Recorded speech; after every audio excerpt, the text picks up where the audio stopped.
guys, it is April from Getting Hooga With It. Today I want to chat with you about the top 5 books that I've read this spring. Let's get into it. Spring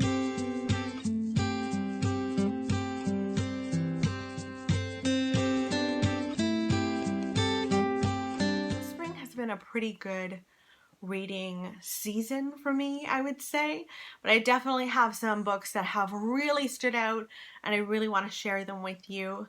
The first is This Is How It Always Is.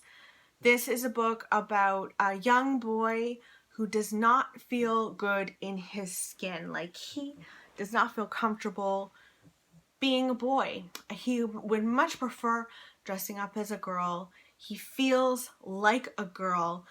And luckily he has some really supportive parents. I love the parents in this book and their support for him.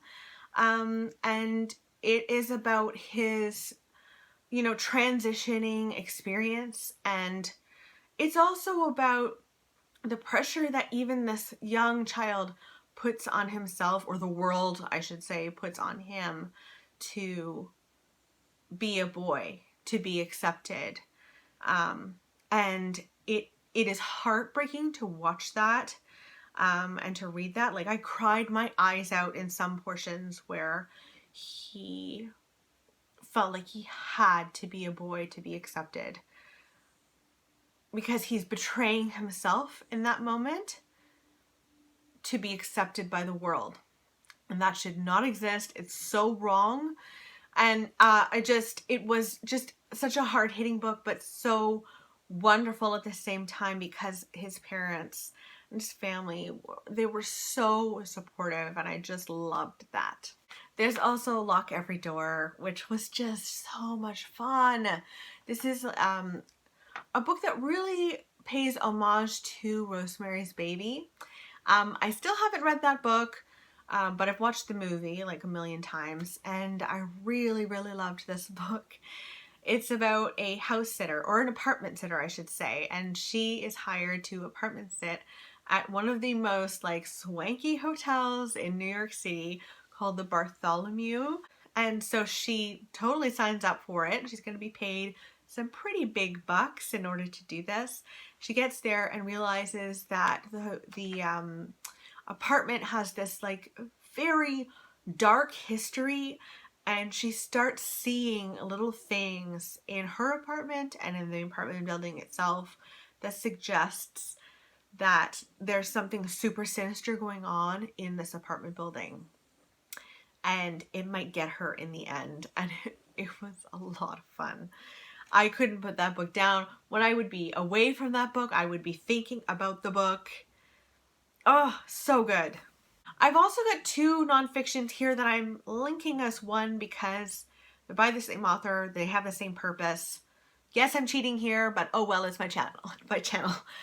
So it's Expecting Better and also Cribsheet. So this is by a woman who's an economist, and she takes the data, the studies out there about parenting from pregnancy to the first couple of years of life.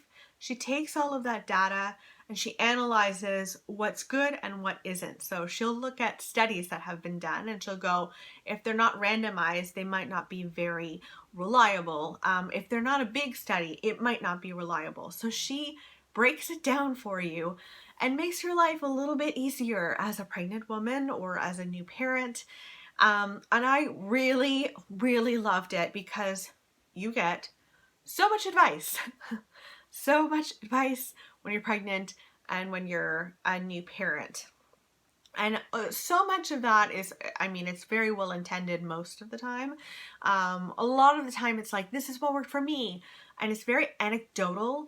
And this takes the mystery out of that. It basically says there's going to be a lot of people who say this thing worked for them and it might really not work for another person. So you can't really rely on anecdotal stuff because every baby is different and every mom is different and every family is different.